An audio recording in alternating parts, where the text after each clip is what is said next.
Alright, the 1635 GM2, I have it right here and I already have it for about 6 weeks. So as a Sony ambassador, Sony asked me to work on the promotion for this lens in Europe. I did some promo shots, did a lot of testing and wrote a big article about it, which you can also read if you don't want to watch this video. The link is below in the description. But let's get started with this video and this lens. I have here another lens, as you can see, and this is the Mark I. Mark I here, which is released more than 6 years ago. So it was definitely due for an upgrade. The 2470 and the 7200 already had their upgrade, so only this one was left.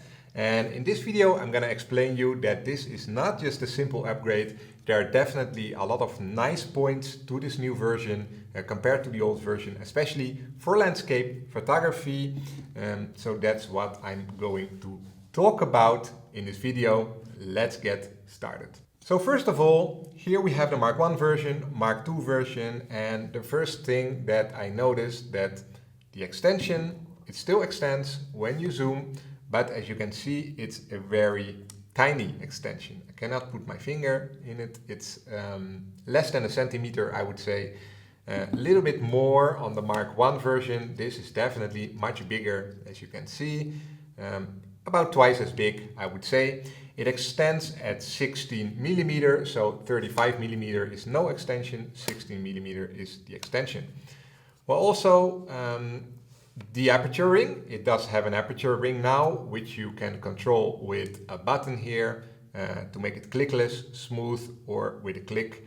And I have to say, I use it quite a lot for photography. I don't know why. I can just put it on automatic. Well, not automatic, but on the A. You can control it with the camera. But I just like to have this ring to control it. It's quite nice. Then we have 2 custom buttons. Yeah, 2 custom buttons, customizable buttons on the lens, and an AF/MF switch.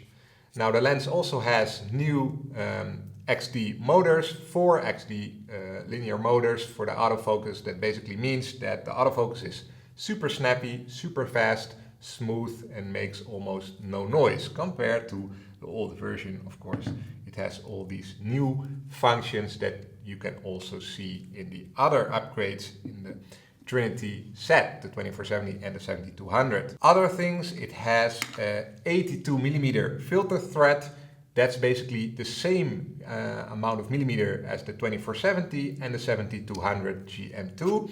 So that's super nice. You can use the same filter system on all of these lenses. I myself use a Nisi V7 square filter system. I mostly use the polarizer, the 8-stop and the 10-stop, and sometimes a graduated, but not much more than that. Easy to carry around in your bag as well. Now, of course, you can see it's smaller, right? It's a little bit smaller than a Mark I. It's also a little bit lighter, 547 gram in total.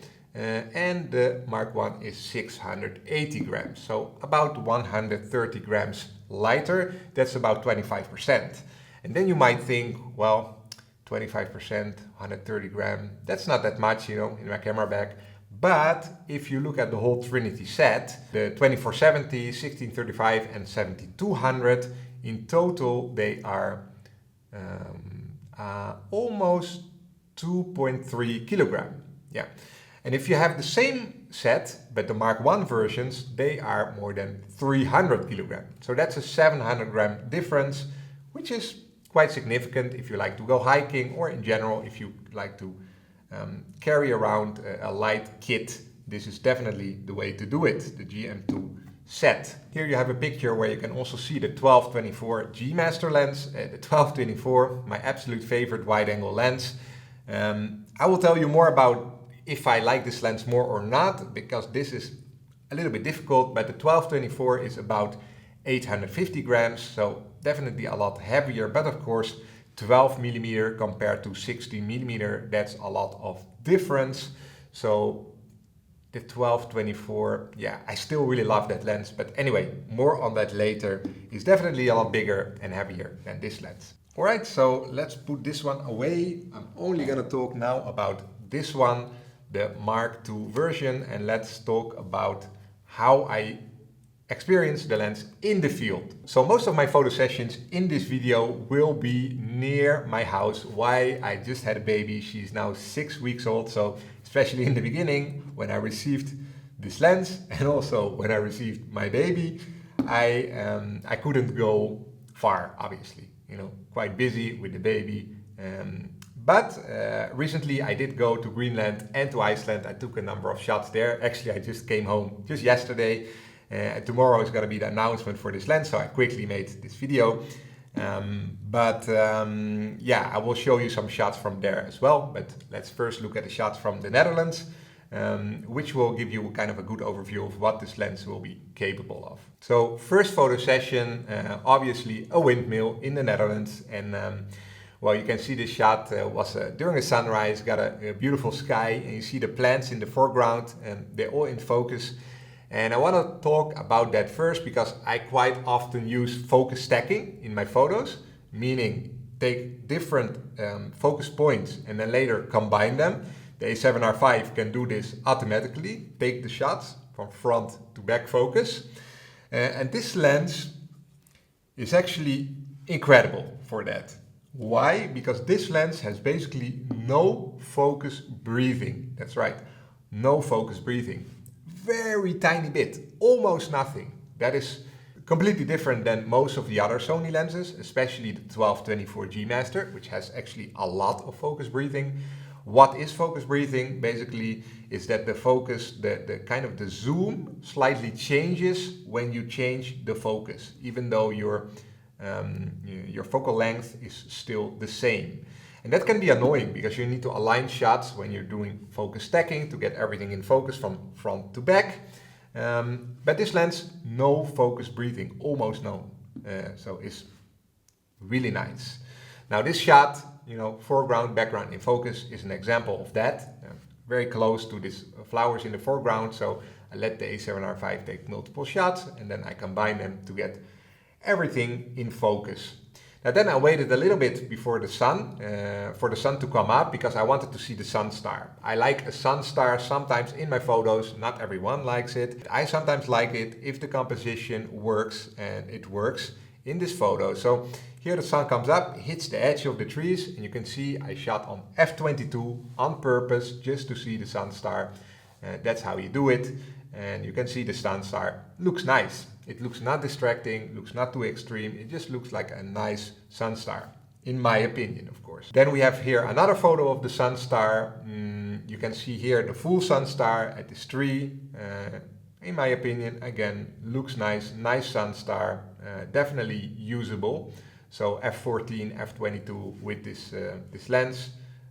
Creates a decent Sunstar in my opinion, but just showing you how it looks. Then after this photo session, basically I drove home and I saw this nice flower field with sunflowers. It caught my eye and I got out of the car and I was like, okay, let's try to do some close-up shots of these flowers. There were also some other flowers and this is the first shot I took. A nice detail of a sunflower straight on f/8 just to see some detail. This is the shot, and when we look at a little bit of a closer crop, it's actually very nice. We can see that little drop and all the detail. It looks almost abstract, so the detail is obviously great, but I expect nothing less from a G Master 2 lens. Now then I started to see some bees on these flowers, right? And the bees were walking around on them. They love sunflowers, and I started to photograph some of them. Use the insect autofocus on the A7R5, works quite well. Sometimes misses, of course. Insects are small and I was super close. But got some very nice shots of these bees. So what I was surprised about is how close I could focus. So you can see this is almost like a macro shot. And this lens has a close focus distance of just 22 centimeter. Now for comparison, the old version is 28 centimeter, and even the 12-24 G Master has a 28 centimeter minimum focus distance, right? So with this lens you can get much closer. And then when you shoot wide open at f2.8, you also get this beautiful bokeh. So it's very nice that you can focus much closer. Also, again, for this focus stacking thing, where you can get super close to the foreground. This is definitely a super nice property of this lens. And look at this shot. It looks, I can say macro. It's not really macro, but super nice close-up capabilities. And look here at the crop, we can see all the details of the wings, all the nectar on the bee. It just looks very nice. Now here are some other shots of the same bee walking on the sunflower, and here we have a slightly different angle, again wide open f2.8 handheld, and here we can see also the background bokeh looks super smooth and super nice. Again, I wouldn't expect anything less, but this is something that you don't, with a wide angle, when do you use a background bokeh at f2.8? Not so much, but in this case it's super nice. Then I focused on some other flowers, plants. I really like this very simple plant actually, with this like little yellow balls. It looks like kind of like molecules, and when I shot wide open you get quite of an abstract look with a beautiful fall off or focus. So again, handheld, wide open, f2.8, same thing, 35 millimeter. But then I started to see some more interesting abstract view of this plant. Actually focused completely off, so completely out of focus, and get this super abstract look of that plant. You can see again the bokeh very soft. The whole picture is basically the bokeh, very soft, and well, this is I think super nice as a wallpaper. Maybe I put it in the description. You guys can download it as a wallpaper. Let me know what you think. I continued shooting these flowers, and I saw super tiny little daisies. And I got low and focused on them as well, like super close. And you see the bokeh, the background daisies are super smooth, and the daisy that's in focus looks very sharp. Here another shot of the same daisies, and I played around a little bit with these flowers and got these results. And here we have finally a super abstract shot, like the maximum. I couldn't get closer than that, and focused only on the little tips and get a super abstract look. So I really enjoyed myself with a wide angle, kind of creating macro shots. But of course, this is not really what this lens is for, right? This lens is for bigger landscapes and cityscapes. So I wrapped up this shoot, and the next shoot was basically shooting some cityscapes in my hometown, Amersfoort, and I had this idea to photograph it with rain. I wanted to have rain because with rain, cities, in my opinion, they really come to life. Everyone is wearing umbrellas, you have the reflections on the streets. It just makes everything very beautiful. So when it's rainy, I often shoot in cities. So that's what I did here in Amersfoort. And also I asked one of my friends to come with me to kind of be a model, wear an umbrella, you know, walk a bit through the streets. So here we can see the first shot of a very beautiful street, in my opinion, the most beautiful street of Amersfoort. It's called the Muurhuizen, literally called wall houses. So there's a wall kind of around Amersfoort, and we have these beautiful streets, and it was raining. And I asked my friend to walk there with the umbrella, and this is the result. You can see all the beautiful reflections. Very nice mood basically. To do this in the best way, basically the time you need to shoot is after sunset, but before it's completely dark, kind of the blue hour, because then the contrast between the light is very nice. So you don't get too dark sky, don't get too bright light, and you can still shoot normally. Of course, I'm shooting higher ISO here, ISO 2000, to get like a little bit of a faster shutter speed, because of course my friend Dan, he's walking there, right? I need to capture him sharp. So using high ISO at f2.8, wide open. And if we look at the crop of the shot, it's very sharp. In the center, f2.8 is very sharp. You can see it right here, very sharp. Then I captured the same street. I went a little bit further and I used focus stacking to capture it with some flowers in the foreground. And here again, the close focus distance works very well, getting super close to the flowers, letting the A7R5 do the focus stacking and basically create all the shots from front to back. So this is the result. Looks very three-dimensional. Then we walk further in the same streets, and you see here another beautiful street with a church tower. I know Amersfoort, it's such a beautiful town, right? So you see all these beautiful reflections on the streets. Yeah, same thing basically. Here it was on a tripod, so I was shooting f5, you know, beautiful result. Then I asked my friend Dan to stand there with the umbrella, and we wanted to create like this story of this, like a little bit of a film story, film look, and have him standing there and the rest out of focus. So here again you can see the bokeh looks very smooth, even here at 35mm f2.8, using a little bit of a higher ISO again, handheld. Let's look at the crop of the umbrella. Here looks very nice, all the little drops on the umbrella, a lot of detail there. Continuing, we did the opposite, so I focused here on the background and the foreground out of focus. Again, f2.8, nice bokeh, and really nice, like filmish look here again on the street. And you can see that this purpose just works really well, shooting at f2.8 wide in the streets here. Yeah, super nice result. So definitely also try that out if it's raining. Rain is not bad weather for photography, especially not for this kind of photography. It's really nice to do. Well, after that the camera got quite wet, and well, in general I don't really care that much. This lens it's not, they call it, I think, weather resistant, weather sealed, I don't know, but in general, rain, I don't care about that. I shoot a lot with rain. I don't protect the camera or the lens, only if we are near seawater with salt. That's very dangerous, but rain, never had any issue with that. Then I photographed some more close-ups. So again, you can see here the bokeh, super nice in the background. Here we have a bicycle bell with all the water drops on it and all the reflections and the bokeh balls in the background. And we have a very nice shot here of this bench, this detail on the bench that I really liked. I spent like 20 minutes photographing this bench. So that wraps up that night shoot in Amersfoort. And well, yeah, definitely try out some evening photography in your own city during rain if you have nothing to shoot and you think the weather is bad. Okay, so to stay in the night mood, I also took some pictures of landscapes during the night.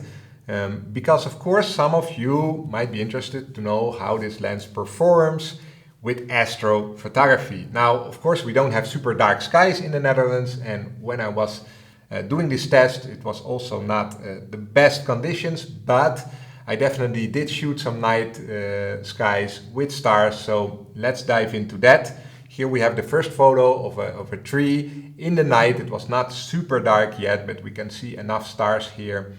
Maybe it's not that visible here on YouTube, so let me show you a crop of that. Here's a center crop at f2.8, wide open, and you can see the stars in the center are pinpoint sharp. And we kind of already know that this lens at f2.8, it's super sharp. Again, what else can we expect from a GM2 lens? But of course I took some more shots. So here's two more shots from trees in that same area. I was shooting a different direction here. And these are vertical shots, and especially when I was getting a little bit closer to the tree on the right picture pointing up, we see a lot of stars, even see a little bit of the Milky Way. So this is definitely a good test to look at the stars in the corner. So let's do that. When we check a corner crop of this image, we do see some aberrations, you know.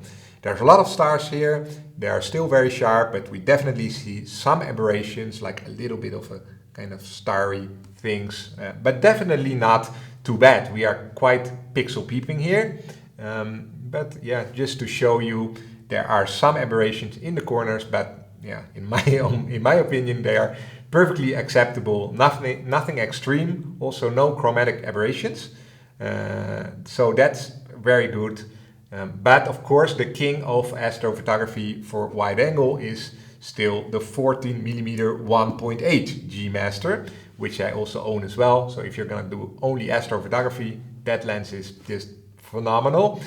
But this lens for landscapes and shooting some dark astro photos is definitely great, perfectly capable, as you can see in these examples. Alright, so let's continue a little bit with some more landscapes. I went to the north of the Netherlands, to the Wadden Sea, lots of beautiful seascapes there, beaches, matte textures, all kinds of stuff. So I went there when there was a lot of variation in the weather, different clouds, rain showers, all that stuff.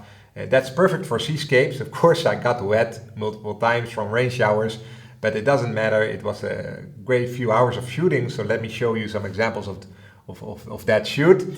Here you can see beautiful mud patterns with a dramatic sky above it that works very well with the wide angle. I was shooting kind of eye level, and you see these endless mud patterns. And I do want to thank my friend Bas Milker, great Dutch photographer, for pointing me out where these mud patterns were. I called him and asked, like, hey Bas, do you want to come to shoot? Because I know he lives near there. Unfortunately, he couldn't join me, but he said, Albert, go there. There are nice patterns and textures. So that's what I did. Thanks again, Bas. And here you can see a picture where I went much lower with the camera, and then you can really see those leading lines of those mud cracks. You can create endless leading lines there. I spent some hours shooting those cracks in different compositions. So here I got lower, same kind of clouds, very dramatic with these leading lines of the mud cracks.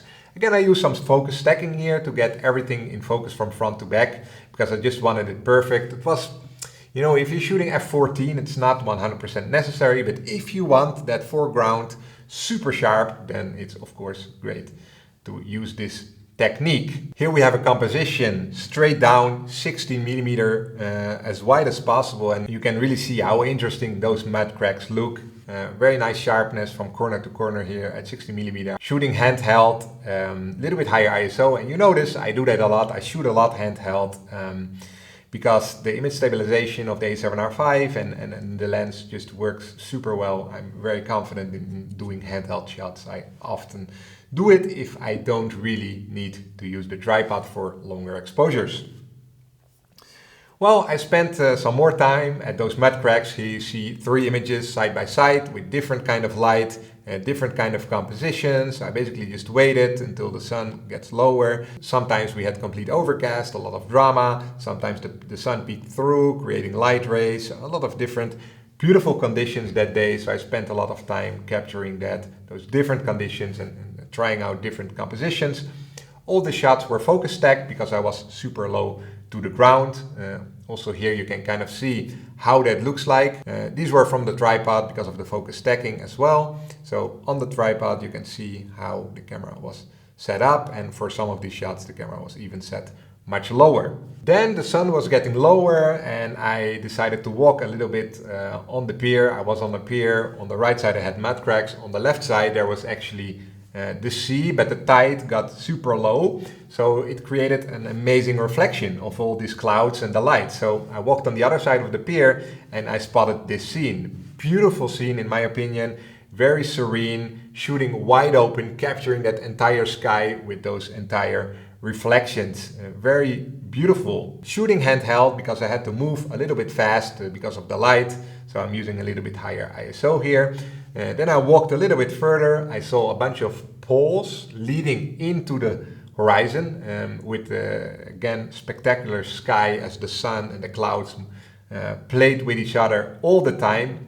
Beautiful cloud play, basically a very beautiful end of the day. I was obviously very satisfied with all of these shots from this session. It was a great landscape photography session, and also very satisfied how this lens performed. Very sharp on all of the shots from corner to corner, but again, this is what you would expect from this kind of lens. Now, before I want to wrap up this video, I do want to show you some shots from Greenland and Iceland. I actually just came back from there. Yesterday I landed, and tomorrow this lens is going to be announced, tomorrow when I'm recording this video. So I quickly wanted to crank out this video. So if you appreciate my effort, please like the video, subscribe to the channel, because I'm spending a lot of time on this just to get this info for you out there. Also, I want to give you good info and not just try out the lens for a couple of hours and crank out a video. No, I have used this lens for 6 weeks. So here is some more shots from Iceland and Greenland, with the first shot here from the giant waterfall in the Icelandic highlands. Super beautiful place. This is just a shot of part of the place. There are so much more waterfalls to see there, but here I was using the Nisi V7 square system, the polarizer and the 8-stop filter on the 82mm thread of this lens. So it's a square filter system with a polarizer and the 8-stop.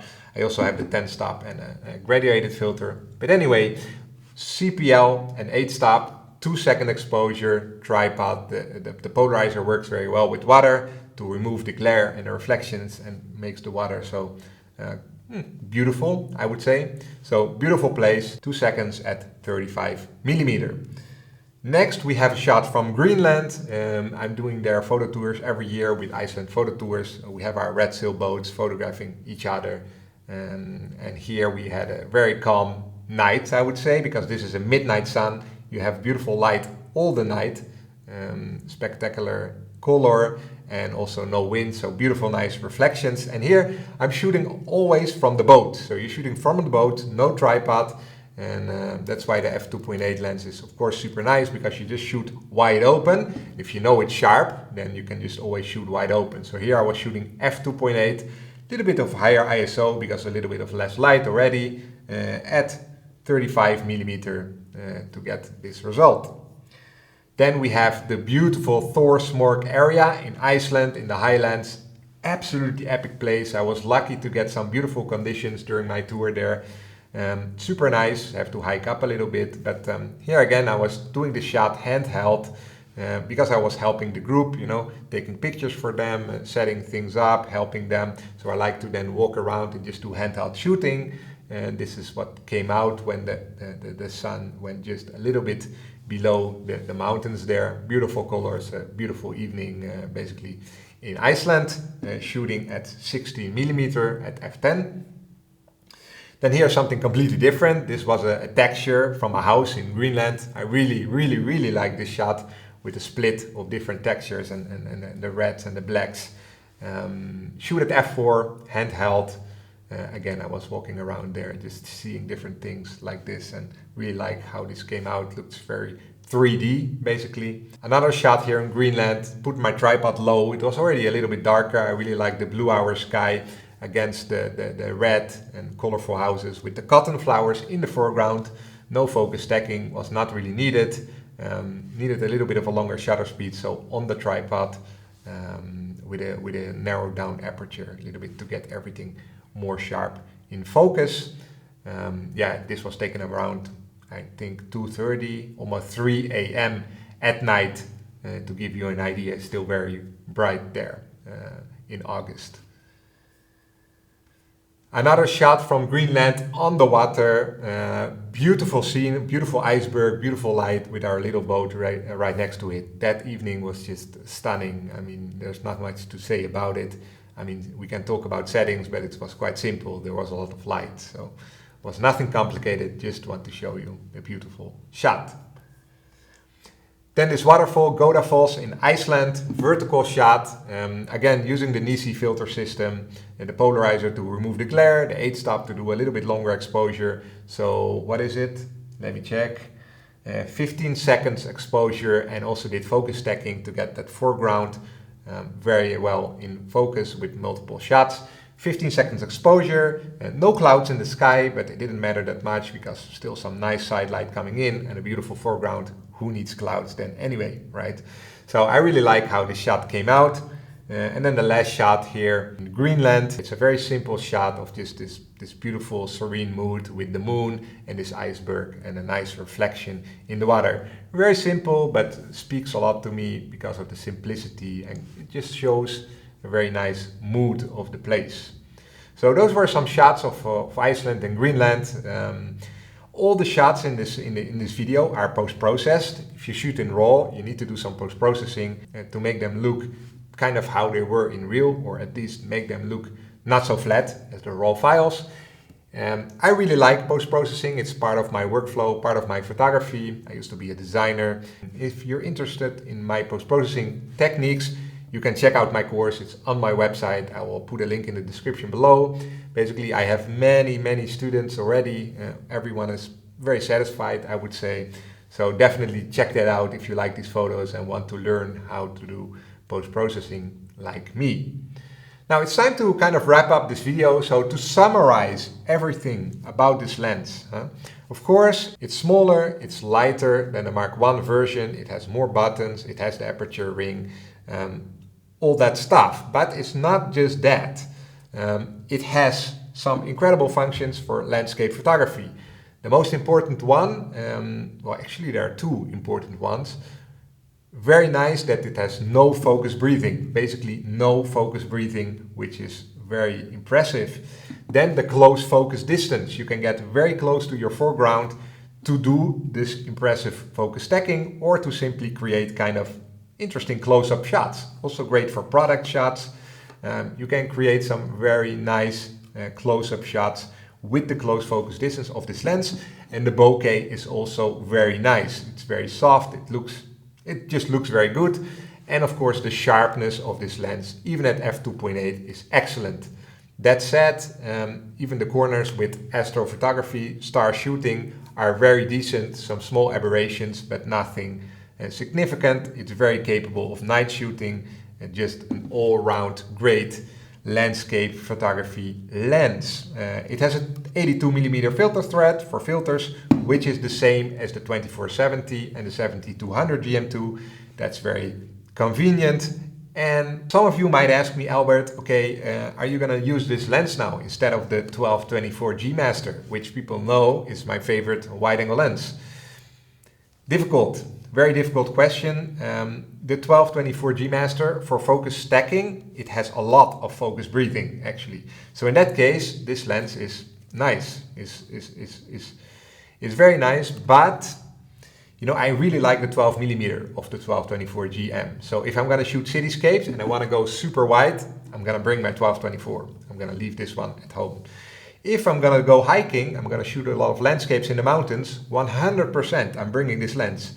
It's lighter and it has this very nice capabilities that would work very well in the mountains, right? So it kind of depends what I'm going to do. If I know that I'm going to use very wide shots, so for cityscapes, super wide angle is great for that. 1224 is the way to go for me. With a lot of landscapes, this one is going to be the choice for me. Especially, it's also much easier with filters than the 1224. So yeah, in a lot of use cases, for sure, this one is going to go in the back. Well, that wraps up this video. I definitely hope you like it. If you like it, please like the video. Subscribe to the channel if you want to see more of this kind of stuff. I will put some links in the description with photos and also the article if you want to read that and see even more photos. And well, thanks very much for watching, and I really hope to see you again in the next video. Bye bye.